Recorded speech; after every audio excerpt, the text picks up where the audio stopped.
Estás escuchando Historias Libertarias. Hola, hola. Hola amigos, ¿qué tal? ¿Cómo están? Sean bienvenidos a este capítulo número 5 de Historias Libertarias.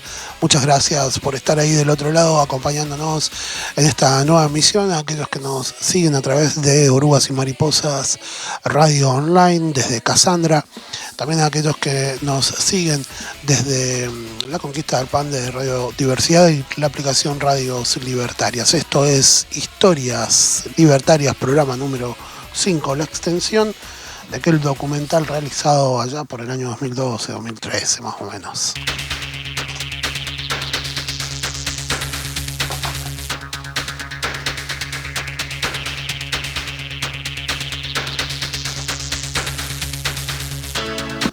Ya en breve vamos a estar contando algunas historias vinculadas a este mes de abril que estamos transitando del 2023, pero bueno, historias que justamente por ahí no se conocen, por ahí que son un poco más conocidas, historias para refrescar la memoria. Y también, como siempre tenemos en este programa, vamos a estar con música, con noticias, con informaciones que tienen que ver con todo lo que... con el deporte desde otra óptica, ¿sí? Desde una óptica libertaria, desde una óptica que por ahí no venden los medios, ¿no? Que vamos más allá, que tienen que ver con la trascendencia histórica, con la trascendencia ideológica de ese deporte, ¿no? Bueno, vamos a empezar entonces este programa número 5, conociendo algunas historias libertarias correspondientes al mes de abril. La primera está vinculada con la Fora,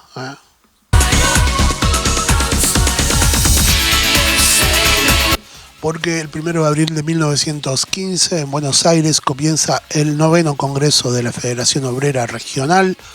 En 1905, en ocasión de su 5º Congreso, la Fora estableció expresadamente en su declaración de principios la adhesión a los principios económicos y filosóficos del comunismo libertario.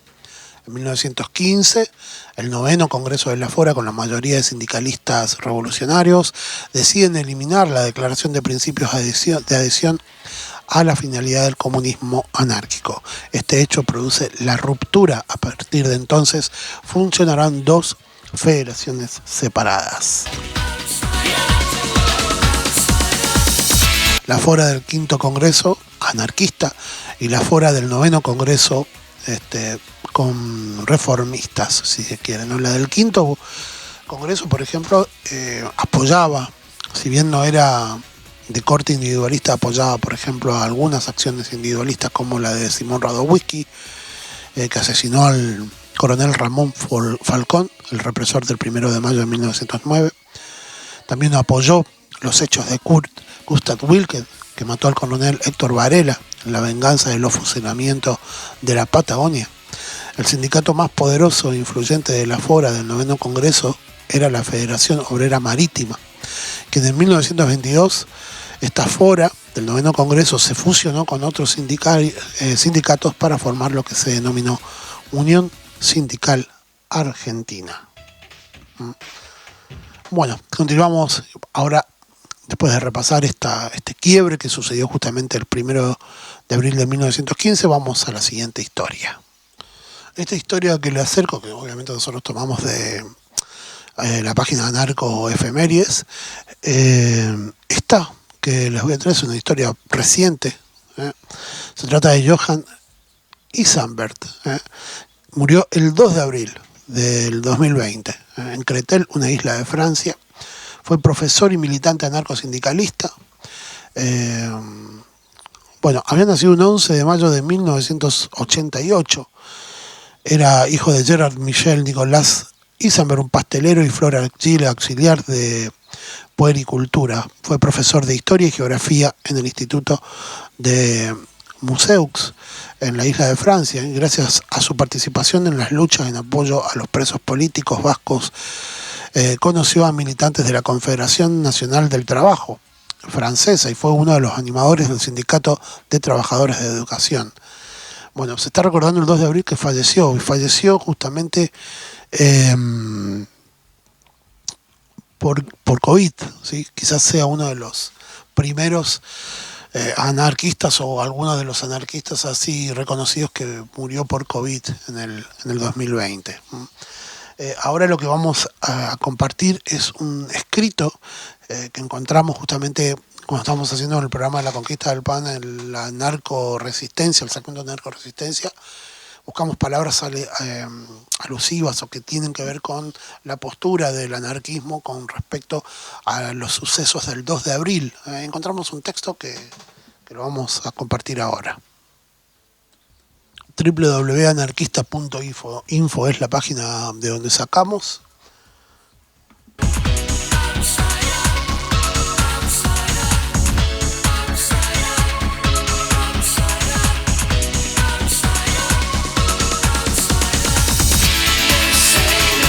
Y el texto dice lo siguiente: Malvinas o Falkland, la patria es asesina. Jóvenes de 17 años matando y muriendo habían jurado matar por la patria. La patria les tomó la palabra y los mandó a cumplirla, porque el patrimonio del patriarca, del patrón, se defiende con la sangre de otro. Buscarle sentido a la guerra entre estados es fácil. Lo difícil es romper con la idea de que el estado somos todos, que la patria es el otro, que la patria liberada o la patria socialista, patria o muerte, patria, Dios, rey y otros artilugios del idioma para matar y morir por el Estado. ¿Cuántos de estos jóvenes podrían vivir en las islas? ¿Cuántos podrían pagar el alquiler, ganar un sueldo que les permita sobrevivir en ese clima? Algunos seguramente conseguirían trabajo, más no sea de mantenimiento de jardines. Esto creyendo que una vivienda y un buen patrón de la misma nacionalidad justifica matar a otro. Las imágenes de familiares y sobre todo de madres llorando en la tumba de su hijo muerto en combate desgranan. Pero el llanto no tiene diferencias idiomáticas, mucho menos cuando la que llora es la que crió al muerto. El Estado es patriotero cuando lo necesita y sabe hacerlo como Dios manda. También sabe ser amplio y tolerante cuando les conviene. De hecho, ese monumento en las islas, los viajes y los trámites los pagó y manejó un empresario de origen armenio. Porque los estados se pueden poner de acuerdo cuando el que intermedia es el dueño de una corporación. Alguien escribió ya hace mucho tiempo eso de ni guerra entre pueblos ni paz entre clases. Hay clásicos que no envejecen. De www.anarquia.info sacamos esto que acabamos de compartir. Otra de las historias está vinculada con la muerte de Alfonso Smith un 3 de abril, en Sao Paulo, Brasil. El periodista, narrador, novelista, dramaturgo, militante, anarquista, también citado como Alfonso Smith, había nacido un 29 de junio de 1890 en el barrio de Agua Fría, en Sao Paulo, entonces era distrito de Santos, hijo de una familia pequeña, burguesa local. Sus padres se llamaban João Alfonso Smith, cuyo abuelo era un alemán que había venido a Brasil a enseñar artes de la guerra. En el año 1907 publicó su primer libro, que editó con dinero de su madre, que vendió puerta a puerta. Este mismo año, con 140 reales, volvió a Río de Janeiro, desde donde se embarcó sin pasaporte hacia Lisboa, Portugal. En 1911 fundó el periódico Vesper y publicó Janelas Abertas, su primer libro de poesías, además de trabajar para el diario Tribuna. En 1913 retomó sin apenas recursos a Europa en la tercera clase a bordo del barco Garibaldi. Desembarcó en Génova, Italia, donde se instaló en Milán, Italia, donde trabajó 3 meses como corresponsal en portugués de una empresa exportadora de máquinas y piezas para fábricas textiles. Sin trabajo, pidió dinero por carta a un amigo de Santos. Con 50 libras que le envió pudo regresar a Francia. Poco después, sin dineros y sin dónde caer muerto, envió una carta a Luis de Braga, nieto, y 8 días después recibió 50 francos. Pensó en aislarse junto a unos jóvenes belgas en la Legión extranjera, pero fue rechazado por su naturaleza frágil. En el consulado de Brasil de Marsella consiguió un billete para regresar a Brasil. En 1920 fue uno de los fundadores del grupo literario Zumbi, defensor de un arte politizado y vinculado. En el año 22 no participó de la Semana de Arte Moderno con su amigo Moteiro. Creó un grupo destinado a romper con el academicismo. Paulo Smith murió de un edema pulmonar, Alfonso Smith murió de un edema pulmonar agudo el 3 de abril del año 1964 en una ambulancia camino al hospital de Sao Paulo y fue enterrado en el cementerio de Aracá. En 2009, su municipio natal de Cubatao creó la semana Alfonso Smith en su honor. Su archivo personal fue dado por su familia a la biblioteca municipal de la localidad.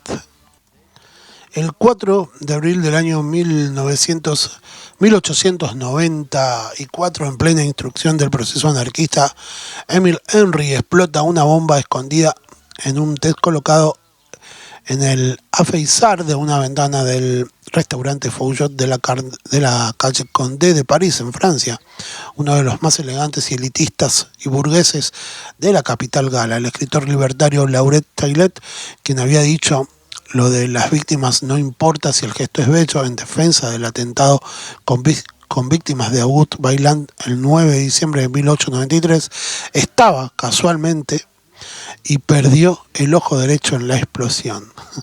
El camarero, lo que es la vida, ¿no? El camarero Tommaso también resultó gravemente lacerado en la nuca y en la espalda, y ambos heridos fueron ingresados al hospital de la Charité. También el 4 de abril del año 1900, en la estación ferroviaria de Bruselas, en Bélgica, el latero anarquista de joven italiano Jean-Baptiste Víctor Spido, de 15 años de edad, intenta asesinar a Albert Edward, príncipe de Gales y futuro rey Eduardo VII, en viaje hacia Copenhague, Dinamarca. Spidio saltó al marchapié del compartimento justo cuando el tren salía de la estación y le disparó dos balazos, ¿sí? 2 disparos a través de la ventana. Rápidamente fue reducido, detenido, y el magnicida acusó al príncipe de haber causado miles de muertos en la matanza de las guerras anglo-boyeros de Sudáfrica. Aunque su responsabilidad en el intento de asesinato era obvia, el jurado sostuvo que por la razón de su corta edad no había actuado con discernimiento y no podía ser considerado culpable legalmente. El 5 de julio del año 1900 fue absuelto por la audiencia de Brabante. Continuamos con más historias libertarias. Ahora vamos a un artista que, vamos a disfrutar ahora de su obra, y después también tenemos algo de música para compartir, justamente alusivo a la fecha, ¿no? El 4 de abril de 1876 nace en París, Francia, el escritor, pintor, anarquista Maurice Edmond de Blahnik, más conocido como Maurice de Blahnik. El 16 de noviembre de 1878 se cambió el linaje oficialmente al del Blink, primogénito de 5 hermanos de una familia flamenca de músicos bohemios. Fue en el año 1893 que empezó a ir a clases de dibujo con el pintor Jacques-Lucien Robichaud, pero pronto abandonó la formación académica. Con Henri Rigal pintó en la isla de Chatou mientras se ganaba la vida como violinista cíngaro, impartiendo clases, participando en carreras de ciclistas profesionales para ganar dinero y haciendo todo tipo de oficios: jugador de billar, boxeador de feria. En 1894 se casó con Susan, son increíbles estas historias, ¿no? Susan Berlin, con quien tuvo 3 hijas, y en el año 1900, el 18 de junio, en un viaje en tren a París Saint-Germain, durante un permiso militar, conoció a André Derain, con quien alquiló un estudio en la isla de Chatou y empezó a pintar. La amistad con Derain duró toda su vida, y le descubrió la obra de Van Gogh, quien ejercerá una gran influencia en sus pinturas. Entre 1902 y 1903 escribió varias novelitas pornográficas de estética decadente que Derain ilustraba y con las que podían vivir. los años siguientes vivió en Charlotte o cercanía pintando y exponiendo con Derain, Matisse y otros artistas. Asimismo, la pintura exuberante y el uso del color testimonió la influencia decisiva de Van Gogh y las formas más general de cierto acertamiento en las expresiones. Vamos a compartir obras, justamente la obra de Maurice de Vlaminck. Y esto va a acompañar a la música que también vamos a compartir de Guy Ciancia, ¿sí? Así que vamos a escuchar música de Guy Ciancia acompañado por el arte de Maurice de Vlaminck. Tenemos para aportar de que Guy Ciancia nació un 3 de abril del año 1943 en Perigún, Occitania, en Aquitania. El enseñante, periodista, documentalista, poeta, compositor, intérprete musical y militante anarquista. Tenemos buena música de él que vamos a compartir. Está en una de las plataformas muy conocidas de streaming musical, ¿sí? Algo así se dice, ¿no? Spotify. Y bueno, y también hay un video que encontré de él y bueno, más adelante vamos a compartir el video con música. Pero primero vamos a compartir el arte de Maurice de Vlaminck, anarquista que nació el 4 de abril de 1876, que estamos recordando, y también a Guy Ciancia, que el 3 de abril nació. Así que música de Guy Ciancia, anarquista él, y obra de Maurice de Vlaminck, anarquista también, ¿sí? Música entonces, y aquellos que nos miran por YouTube pueden observar el arte de Maurice Vlaminck. Si llega a ver un corte o algo en para aquellas personas que están observando desde YouTube, bueno, ustedes saben que los programas completos se encuentran en La Conquista del Pan de Orugas y Mariposas y Radio Diversidad. Les larmes d'un crocodile qui épluchait des petits oignons avaient brisé le cœur des filles pendant des générations. Lorsqu'il pleurait sa rengaine, l'œil mouillé par l'émotion, pas une créature humaine ne cachait sa compassion. Et tourne le limonaire de la chanson sans joie. On se dit chouette, c'est la dernière, mais y a toujours une prochaine fois. Y a pas de musique sans misère, comme y a pas de vice sans vertu. Pas de vérité sans mystère, cette goualante, on l'arrête plus. Rev'là la chanson bien triste, remplie de pendus et de noyés, composée par un artiste amblyope et sourd-muet. Les couplets sont tous en braille, ce qui exige du doigté. Bien que les refrains soient canailles, c'est plutôt un blues à gerber. Et tourne le limonaire de la chanson sans joie. On se dit chouette, c'est la dernière, mais y a toujours une prochaine fois. Et y a pas de musique sans misère, comme y a pas de vice sans vertu. Pas de vérité sans mystère, cette goualante, on l'arrête plus. C'est une java sans oreille, jouée par un mec en trompe-l'œil.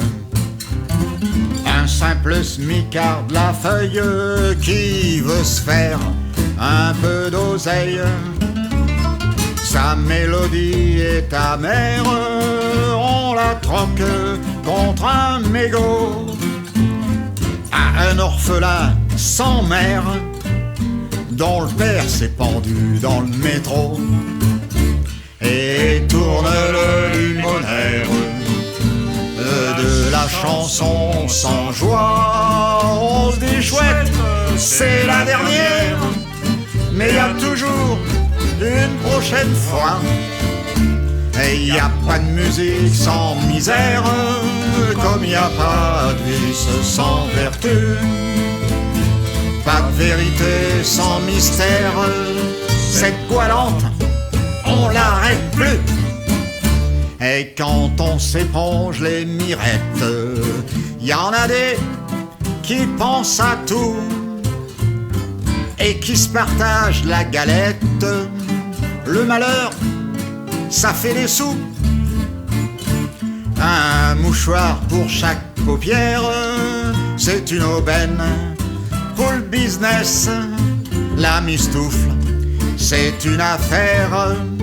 Pour les fabricants de Kleenex, un jour dans les ministères, on se dit tiens, c'est la première fois, c'est une chance, voilà que la misère devient créatrice d'emplois.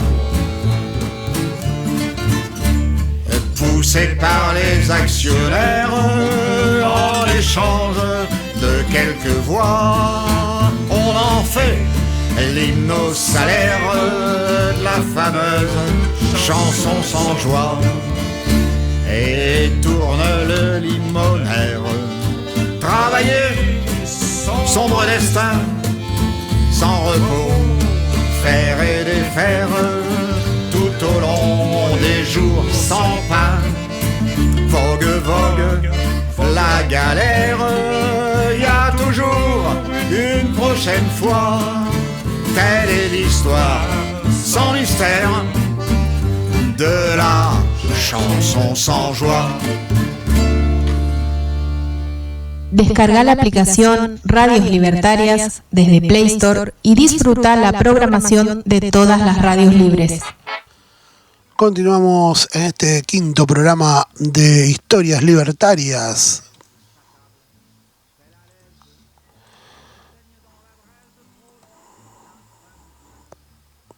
Acá por La Conquista del Pan, por Drogas y Mariposas y por Radio Diversidad, también por la aplicación de Radios Libertarias, en donde hay un vínculo inclusive que usted ingresa a ese vínculo que dice Historias Libertarias TV. Y bueno, ahí desde ese icono automáticamente nos puede estar observando. Puede estar observando este programa número 5 que tiene de fondo a Ciencia. Bueno, vamos a Agencia Tierra Viva, segmentos de noticias, informaciones que tenemos para compartir, la memoria de la experiencia de las ligas agrarias en Chaco, el libro Violencias del pasado reciente en el nordeste argentino, represiones, resistencias políticas en Chaco, Corrientes, Formosa y Misiones, coordinado por Daniel Chao y María del Mar Solís Carnicer, aborda los años dictatoriales y el rol de la organización campesina. Aquí fragmentos del capítulo 7 sobre cómo en democracia el campesinado reconstruye la historia de las ligas agrarias. Bueno, este libro yo lo descargué, lo puedo descargar. Tenés que asociarte a la página, digamos. Registrarte, asociarte, dije. Tenés que registrarte en la página y bueno, y ahí podés descargarlo, está gratuito. Está el link en www.agenciatierraviva.com.ar que hace muy buenas recomendaciones de libros. De acá sacamos trashumantes de este que tengo acá a mano porque lo estamos leyendo en Poliobio Ciclo de Lecturas, que también es un programa audiovisual. Bueno, este libro lo conseguí en su formato físico justamente de esta página, lo conocí en esta página. Así que están sacando buenos libros y hacen recomendaciones de muy buenos libros. Violencia del pasado reciente del nordeste argentino. Yo lo descargué de esta página que está aquí abajo. Te vas, te registras y ahí descargas el libro. Lamentablemente, bueno, tiene eso de que tenés que registrarte, pero es gratuito. ¿Y por qué es tan importante este libro? Porque hay muy, pero muy poco de la historia reciente o de las últimas décadas con respecto a Formosa, Chaco, Corrientes y sobre todo en temas que tienen que ver con la última dictadura militar argentina, ¿sí? Entonces este material es indispensable prácticamente, sobre todo en Formosa hay muy poquito sobre literatura formoseña, inclusive que no sea la de la voz oficial, ¿no? Todo lo que es obviamente literatura oficial, los libros que sacan los escritores del modelo, este modelo de democracia dictatorial, dictadura, monarquía que tenemos hace como 30, 40 años en la provincia de Formosa, acá en Argentina, que es prácticamente ya muy cercano a la dictadura. Saca libros, pero el gobierno saca libros, pero son libros obviamente de la voz oficial, no son libros independientes ni nada. Para eso estamos nosotros. De hecho, le digo, vayan a www.arielcóceres y ahí está el Una Bomber formoseño, lo último que escribí. Quería meterle el chivo en algún lado. Bien, y este libro entonces viene a sumar y a hacer un aporte muy importante sobre historias de la dictadura, que siempre viene bien sumar. Siempre está bueno sumar información que tiene que ver con el pasado reciente, que por ahí lo quieren ocultar muchos.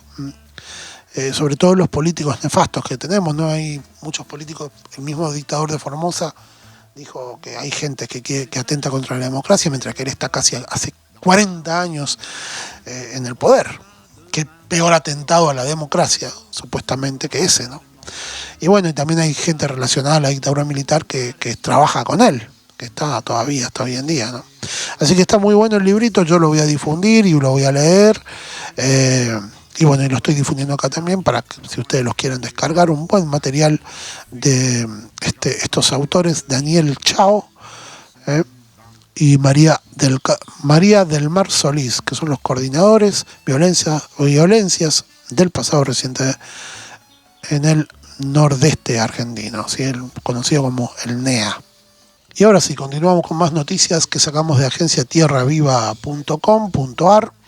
La mesa agroalimentaria exige políticas concretas para paliar la sequía y seguir produciendo. Mientras familias campesinas, pueblos indígenas y cooperativas padecen la sequía, el gobierno nunca anuncia medidas para las empresas del agronegocio, y las empresas del ministro, las promesas del ministro Massa anunciadas en enero no llegan a los pequeños y medianos productores. Una cadena que une al extractivismo, la crisis climática y el alto precio de los alimentos. En esta por Nahuel Lach, la nota, si la quieren leer completa, en esta región del país, y bueno, en la Argentina toda hay una importante sequía, varios días que no llueve mucho, y hay problemas que se suman a esto, como por ejemplo la luz, el agua y la economía sobre todo. Ahora viajamos hacia el portal OACA. Elle courut les siècles et le pauvre Pierre fut Y otra recomendación del libro, Anarquismo en Confluencia, Chile y Bolivia durante la primera mitad del siglo XX. Si se ha escrito muy poco también, es sobre anarquismo, y aquí hay sobre anarquismo en Bolivia y en Chile. Grandioso, ¿no? La nota de finales de marzo del 2023. Historia libertaria, justamente nuestro título, y por eso está muy bien que esté acá. Agradecemos a la gente del portal OACA por estos libros que recomiendan, que están bárbaros. Anarquismo en Confluencia, Chile-Bolivia durante la primera mitad del siglo XX surge como una compilación de artículos en donde se relata esa rica y en algún punto desconocida historia del movimiento anarquista de estas regiones. El libro indaga acerca de sus momentos y protagonistas, de sus particularidades. Habla de la rebeldía, de organización, de lucha, recuerda sus conquistas y también sus derrotas, pero a la vez intenta, como esos anarquistas, burlar las fronteras del Estado, nación y pensar con la categoría analítica más amplia. Así es posible advertir los vínculos establecidos entre ambos movimientos en torno al Norte Grande, emplazado sobre el espacio andino donde se unen las fronteras de Chile, Bolivia y Argentina, y allí durante décadas confluyeron sujetos colectivos migrantes de paso, de ida o de vueltas, y a través de las redes de circulación e intercambio basadas en el internacionalismo proletario, la solidaridad de clases y la ayuda mutua. Es así como potenciaron un vasto movimiento libertario regional. Bárbaro, ¿eh? Bárbaro, bárbaro. Para aquellos que nos ven por YouTube pueden ver que existe un enlace de descarga en el portal OACA. Hacen clic allí y automáticamente les abre el libro, y bueno, imaginemos que se puede descargar este libro que está escrito por Ivana Margaruzzi, Eduardo Godoy Sepúlveda. Anarquismo en Confluencia es el título. Bien, continuamos en el portal OACA, este portal libertario. Alfredo Cospito, tras 5 meses de huelga de hambre, ha sufrido un infarto. Actualización sobre la situación clínica de Alfredo Cospito en huelga de hambre desde el 20 de octubre contra el 41 bis y el impedimento a cadena perpetua. Nos enteramos por la prensa del régimen que el día 21 de marzo el preso anarquista Alfredo Cospito, que llevaba casi 5 meses de huelga de hambre, tuvo un infarto. El compañero, escriben, se está muriendo. El episodio habría comenzado cuando el compañero experimentó un temblor en la mano y había avisado a algún guardia. A los 10 minutos llegó la enfermera y el médico gritando, diciendo que habían visto en el monitor un problema cardíaco. Estaban muy preocupados, estaba muriendo, escribe La República. La crisis había remitido a una inyección de gran dosis de potasio. También hoy se dieron a conocer los resultados de los análisis realizados ayer. Según los médicos, los valores indican que Alfredo ya podía haber sufrido daño neurológico permanente y que podría quedar paralítico. El preso anarquista entonces, Alfredo Cospito, ha sufrido un infarto y sufre una parálisis que puede ser permanente. Fuera el 41 bis, ya lleva 142 días en huelga de hambre. Declaración íntegra de Alfredo Cospito en la audiencia de la revisión de las medidas cautelares del proceso de Silvilla antes el Tribunal de Perugia. Bueno, y ahora vamos a compartir un video que nos va a ilustrar un poquitito sobre la situación de Alfredo Cospito, si lleva tilde y es esdrújula, debería ser Cospito ahí. Bien, donde un poco nos ilustra sobre la situación que lo lleva a la huelga de hambre después, ¿no? Así que bueno, está en peligro su vida en este momento. Vamos a escuchar un poquitito entonces este video para interiorizarnos un poco sobre el tema. Alfredo es un anarquista de Torino, con décadas de militancia a sus espaldas, lo que le ha llevado a sufrir la represión del Estado italiano desde muy joven, pasando por prisión en los 80 cuando estuvo preso por declararse insumiso al servicio militar. Desde el año 2014, Alfredo Cospito ha cumplido su condena en regímenes de alta seguridad, pero en mayo de 2022 fue trasladado al régimen 41 bis. Un régimen de aislamiento en el que se vulneran los derechos fundamentales de las personas presas. Este régimen, sufrido en estos momentos por unos 750 presos y similar al régimen FIES de las cárceles españolas, es conocido como cárcere duro y fue creado en los años de plomo para aislar a los presos de grupos armados anticapitalistas y posteriormente se ha aplicado a los miembros de las mafias. La inclusión en el 41 bis supone el aislamiento, la ausencia de sociabilidad y de cualquier actividad para los internos y una sola hora de visita por mes con cristal integral y telefonillo, que es grabada por los carceleros. A los presos les está prohibido recibir periódicos y libros. Gran parte del correo es intervenido y bloqueado a causa de su contenido. Está prohibido comprar periódicos y hay una fuerte limitación de los objetos que se pueden poseer en el interior de la celda, como libros, ropa, comida, papel y bolígrafo, etc. Alfredo, el 19 de octubre de 2022, inició una huelga de hambre que a día de hoy aún continúa y que proseguirá porque, según sus palabras, estoy condenado a un limbo sin fin, esperando el final de mis días. No lo tolero y no me rendiré. Continuaré mi huelga de hambre por la abolición del 41 bis y la cadena perpetua hasta mi último suspiro. No me rendiré a vuestros barrotes, uniformes y armas. Me tendréis siempre como un irreductible y fiero enemigo. No estoy solo, nunca estaré solo. Los anarquistas nunca estarán solos. Miles de proyectos en la cabeza, una esperanza en el corazón que continúa viviendo cada vez más fuerte y siempre más compartida. Alfredo, convencido, ofrece su batalla como la enésima contribución contra las aberraciones represivas de este Estado y por el desarrollo de la lucha revolucionaria, hasta las últimas consecuencias. Los movimientos de resistencia se enfrentan en todas partes a esta realidad opresiva, pero sin duda hoy la solidaridad que se ha creado en torno al caso de Alfredo Cospito trasciende límites y fronteras. Bueno, gracias al portal Ovaca entonces por difundir este caso, la verdad que conmovedor y bueno, vamos a seguir informando acá desde Historias Libertarias, La Conquista del Pan, desde de Orugas y Mariposas y Radio Diversidad y la aplicación Radio Libertaria, la situación de Cóspito. Se cumplen 20 años del plebiscito que le dijo no a la megaminería, esto lo sacamos de www.indimedia.org. Esquel celebró el miércoles, esto pasó ya ha pasado en las últimas semanas del mes de marzo. Esquel celebró el miércoles los 20 años del histórico plebiscito que le dijo no a la megaminería con el 81% de los votos ante la intención de instalarse en Chubut.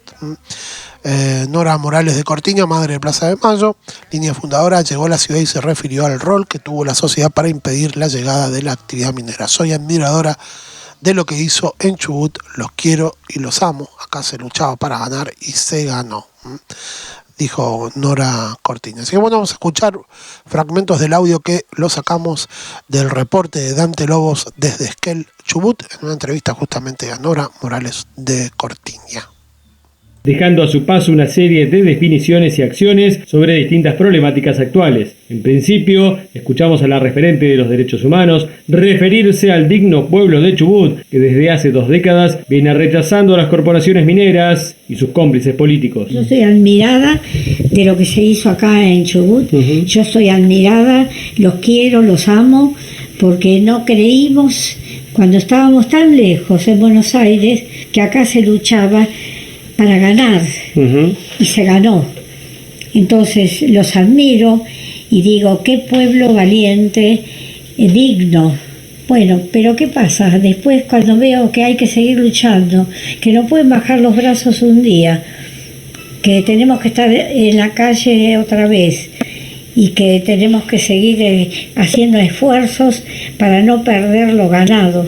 Durante su estadía, Norita visitó al lonco Facundo Jones Guala en la unidad 14 del Penal Federal, donde cumple prisión preventiva a la espera de un nuevo juicio de extradición, en la cual lleva adelante una huelga de hambre en protesta por su condición de preso político. Vine a hacerle un momento de charla y de ver de qué manera se puede solucionar y a pedir públicamente que no hay que extraditarlo, que Chile no tiene ningún derecho, que Chile mintió, le puso cargos que él no había cometido. Bueno, seguimos compartiendo en este programa número 5 de Historias Libertarias. Ahora seguimos con el arte de Maurice Blamink, y con la música de Cuy Gancia. La canción que vamos a escuchar ahora es Linogas, se titula. Y bueno, la compartimos acá en Historias Libertarias.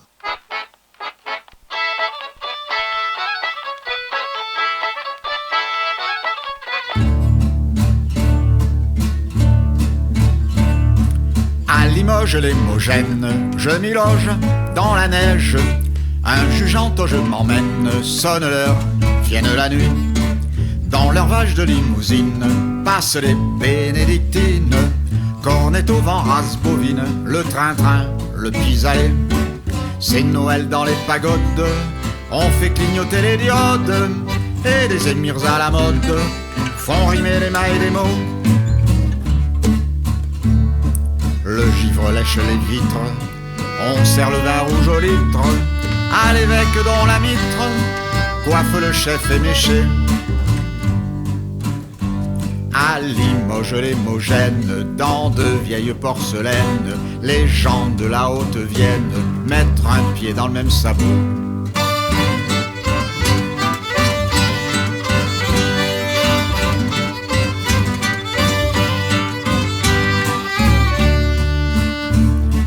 Dans un décor d'opaline, encrosé parfum de Chine, le jasmin des officines coupe les quintes de tout.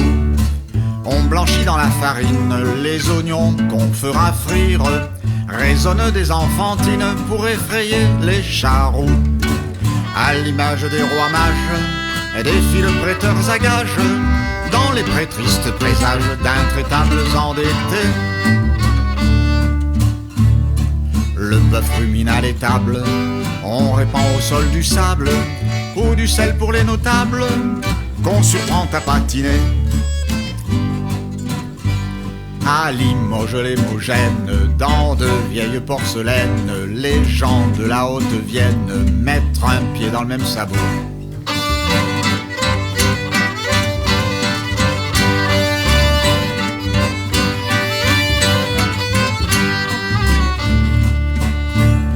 Sur la place aux étalages, les volailles sont en cage. On prime les élevages, on se réchauffe les doigts. Palmipèdes épiphaniques qui cancanent des cantiques. Dans l'abside un peu gothique, dehors, on vend leur gros foie.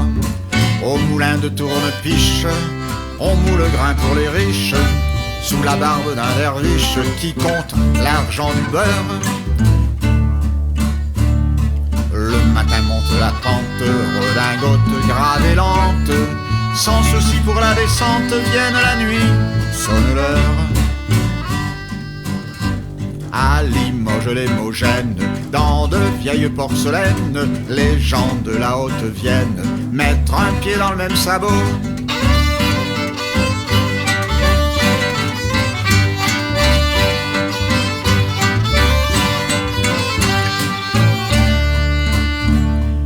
Quelques ombres qui se taisent, s'attablent, sont-elles à l'aise? Les châtaignes dans la braise prolongent la fin du jour. Sans un geste, une parole, sous l'horloge qui somnole. On ouvre un livre d'école, poussiéreux depuis toujours.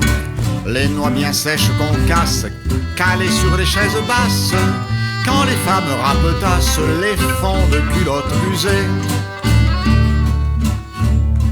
Le bouillon des lessiveuses gazouille en longue berceuse. Et dans les assiettes creuses, on taille le pain du chabreau.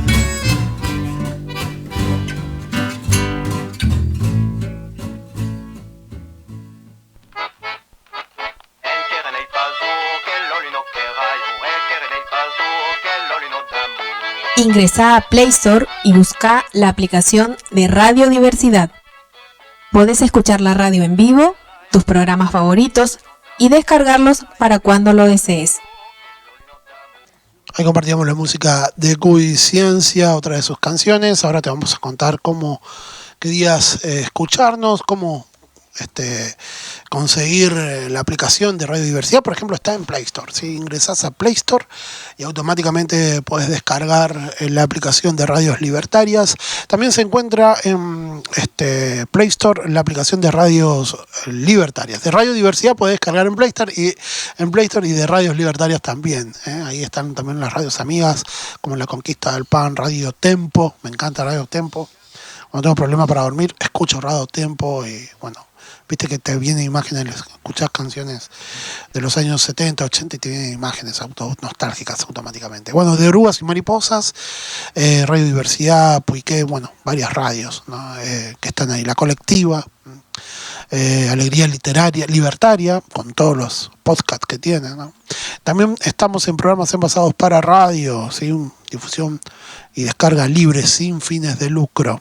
www.arielcoceres.blogspot. También si querés descargar libros y otras cositas. Bueno, y estamos también, ya te vamos a decir qué días y horarios, los días jueves, ahí está. Los jueves a partir de las 9 de la noche, hora argentina, 21 horas, en La Conquista del Pan. Y en Cassandra, Pan y Orgasmo, de Orugas y Mariposas, feministas libertarias. El aire de la web. Gracias, Carmen. Los días domingos a partir de las 10 de la mañana nos retransmite la compañera Carmen Capdevila en su De Orugas y Mariposas. Bien, y ya acercándonos al final, vamos a continuar compartiendo más historias libertarias. El 6 de abril del año 1878 nace en Berlín, Alemania, el escritor propagandista anarquista Erich Musan. Su padre, Sigmund Musan, fue boticario judío de la pequeña burguesía alemana, que quiso darle una educación bastante autoritaria y contra la que pronto se sublevará. La policía lo consideró como un agitador peligroso y fue constantemente vigilado entre el año 1904 y 1907. Viajó por toda Europa, Italia, Suiza, donde encontró a Fritz Buschbauer, biógrafo de Bakunin, y participó de la comunidad de Monte Verita de Ascona, Austria. En París frecuentó los cabarets, participó en diversas reuniones de club anarquistas alemanes en París y reivindicó el aislamiento, pero también escribió Judith and Simplit a raíz del Congreso Internacional Anarquista de Ámsterdam en el año 1907 e hizo un llamamiento a la desobediencia civil, ya a rechazar el pago del impuesto para el ejército. Ese mismo año, por haber redactado un panfleto sobre estos temas, fue condenado a 500 marcos de multa por provocación al odio de clase y fomento de la desobediencia a la ley. En noviembre de 1908 se estableció en Múnich, donde fundó un grupo Staatsaktion adherido a la Sozialistische-Bund, la Liga Socialista, que acababa de fundar Landwehr. El 17 de junio de 1916 participó en una gran manifestación contra el hambre. En enero del 18, durante una huelga de los obreros de las fábricas de munición de Múnich, tomó la palabra ante unos 100.000 trabajadores de las fábricas Krupp, haciendo un llamamiento a la huelga general. Las autoridades, para deshacerse de él, impuso un servicio auxiliar patriótico que rechazó, haciendo un llamamiento y fue detenido por insumisión y encerrado en Travenstein, y no fue liberado hasta el 5 de noviembre de 1918. El 20 de febrero de 1933 presidió el último mitin de los artistas antifascistas de Berlín. Poco después atribuyó la ejecución de 22 rehenes en Múnich el 30 de abril de 1919, sin darse cuenta que desde el 13 de abril estaba encerrado en la cárcel de Erbrach. Por lo pronto fue internado en el campo de Sonnenbuch, cerca de Berlín, donde fue apaleado y amenazado de ejecución en varias ocasiones, después de haber rechazado cantar el himno nazi. Fue golpeado hasta el desvanecimiento. La noche siguiente entonó la Internacional, por lo que fue nuevamente atupado. Más tarde fue trasladado a la cárcel de Ploenset y al campo de concentración de Brandenburgo, donde a diario fue también golpeado. En febrero de 1934 fue transferido al campo de concentración de Oranienburg, donde encontró, entre otros, al compañero Kurt Hitler, y se encargó de la limpieza de las letrinas del campo. Cuando las SS se encargaron de la administración del campo, el comandante le dio 24 horas para colgarse. Durante la noche del 9 al 10 de julio del 34, Erich Mühsam fue colgado por sus verdugos en las letrinas del campo de concentración de Oranienburg. Bueno, terrible la historia de Erich Mühsam. Estuve buscando material, si encontraba en algunas web, pero bueno, justamente este programa está para traer estas historias en nuestro idioma. Estaba, pero en otros idiomas que, bueno, no se entiende, ¿no? Está en alemán, en otros idiomas. Y bueno, Historias Libertarias trata de acercar estas historias a todas las personas. Vamos a cerrar, nos vamos a ir con un video y una canción de Wii Ciencia. Escuchamos hoy 2 temitas, uno más ahora que se llama Dance Mauna, y con esto cerramos este capítulo 5 de Historias Libertarias, la extensión del documental. Será hasta un nuevo programa. Hoy ya saben que tienen para vernos Poliobio Ciclo de Lectura, que estamos leyendo textos completos allí. Después también nos pueden encontrar en Revolución 77, Rock Eterno, la Biblioteca del Jazz. Estamos en muchos lugares con estos proyectos que son de Laszlo tú mismo, autogestivos anticapitalistas. Así que en breves minutos pueden apoyar todos estos programas compartiéndolos, tan solo compartiéndolos, es así. Chao.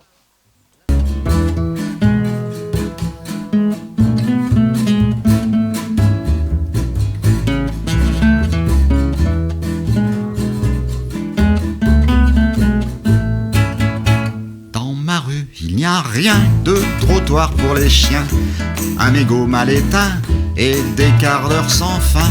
Quand on secoue les tapis, à l'étage c'est samedi, il est déjà midi et t'es encore au lit. Dans ma rue y a un chien et la laisse qu'il retient au bout de la laisse du chien. Une gonzesse sans soutien, sous un impair sans teint, sans bigoudi, sans rien, pour un dimanche matin. Vraiment, quel temps de chien. Estás escuchando Historias Libertarias. Ingresá a Play Store y busca la aplicación de Radio Diversidad. Podés escuchar la radio en vivo, tus programas favoritos y descargarlos para cuando lo desees. Dans cette rue pas très loin, il se trouve même qu'il y a un coin et un comptoir en zin où l'on noie les chagrins.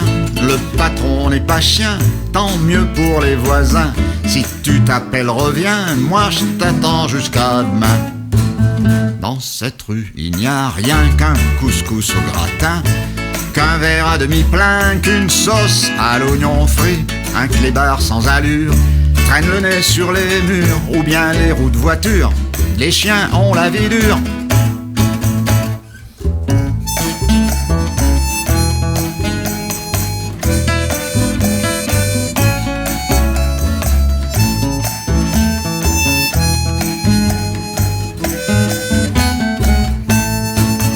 Côté père, ça l'affaire, y'a de la rumba dans l'air, macaroni gruyère et partie de jambes en l'air. Juste en face, côté crasse, faut attendre que ça passe. Attends-moi si tu te casses, la rue est en impasse. Dans ma rue, nom d'un chien, y'a ce putain de musicien qui se donne un mal de chien sur un standard ancien. Chorus qui va qui vient, c'est le dimanche qui se prélasse, laisse aboyer les chiens, la caravane passe.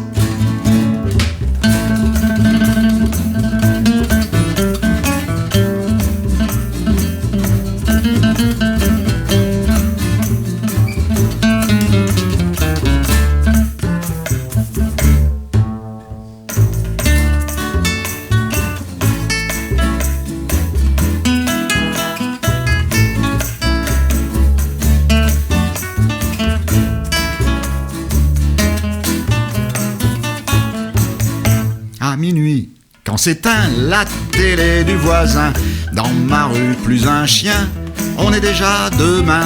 Je rallume mon mégot sous le revers du manteau. Il n'est jamais trop tôt pour aller se mettre au chaud. Sur le périphérique, c'est la sirène des flics, c'est un pied dans une flaque, c'est une porte qui claque. Dans l'escalier du haut, y a comme une fuite de mots. J'entends miauler le chat sur le paillasson du bas.